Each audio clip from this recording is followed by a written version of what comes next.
I know you've talked before about being young and seeing people driving by in flashy cars and it annoying you and not annoying the people around you. But I'm really curious to know where the Tate mindset came from. It's a good question. I think a lot of people build their mindsets around trying to feel good. So that's why we were talking earlier about people who want to ignore the idea of personal responsibility or self-accountability because they feel better if they pretend it's not a real thing. They feel better if they pretend everything's someone else's fault. A lot of people's mental model and how they view the world is based around them feeling as good as possible. So when you sit there and talk to somebody who has the mask on and they refuse to believe the elites are laughing at them, it's not because they can't comprehend the ideas. It's because they feel better if they don't believe that they are a clown to the elites. I feel better if this is really all innocent and it's really all about a disease. So people are they're basing their mindsets around trying to feel good. I have always tried to base my mindset around absolute competence, regardless of how I feel. And there are certainly disadvantages to that. There are times you're going to be a lot more pessimistic, or you're going to be a lot more stressed, or a lot more, pissed off about certain things than others. Yeah, that can be seen as a downside. But like I said, I use all of those things for unlimited motivation to propel my endless upward trajectory. But if you construct a mindset that allows you to be as competent as possible, as opposed to feel any different or feel better, then you're going to naturally come to the conclusions I've come to. You're as competent as possible if you believe you can affect absolutely everything about your life. You're as competent as possible if you believe absolutely everything that's happened to you, whether good or bad, is completely your fault.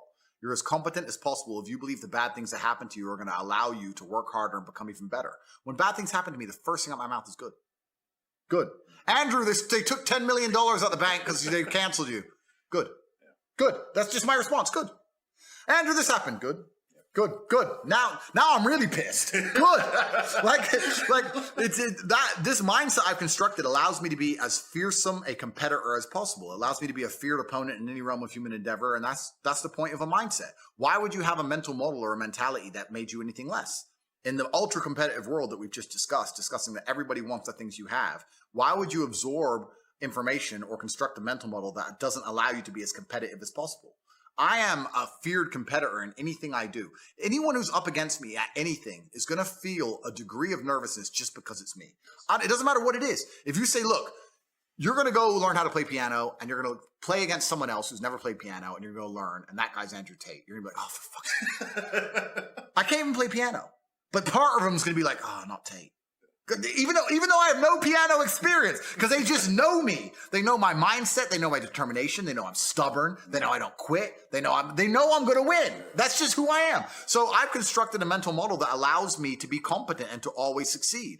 And that's how I've come to the conclusions I've come to. And I truly, once again, don't understand how people go through the world with any other mental model. I get asked all the time, but what do you feel? Or what about happiness or depression? That doesn't even... How I feel doesn't cross my mind. I don't know how else to explain it. There are days where I'm pissed off or sad or happy. It doesn't cross my mind. It's just like I woke up, whatever mood I happen to be in, I have things I need to do. It's a busy day. Zuby's here soon. I need to go training before he gets here. I had a meeting with the bank at 7:15 a.m. I have shit to do. Like, I didn't cross my mind if I was happy, sad, excited. I just had to work. So I think my mental model, to a degree, I'm certainly not a person who doesn't feel emotions, because we're all human. I certainly do. But I've never prioritized them in any regard. I haven't built a mental model that affects... I haven't put them in the middle of my mental model and then affected my actions based on how I feel for each one. It's absolutely and completely the opposite. I would love to do a podcast on a day where I'm particularly sad and a podcast on a day when I'm particularly happy. And I guarantee you wouldn't be able to tell the fucking difference. So that's what allows me to be competitive, right? Because if you're competitive, if you want to be the most competitive predator on the planet, you have to be able to hunt in the day and the night.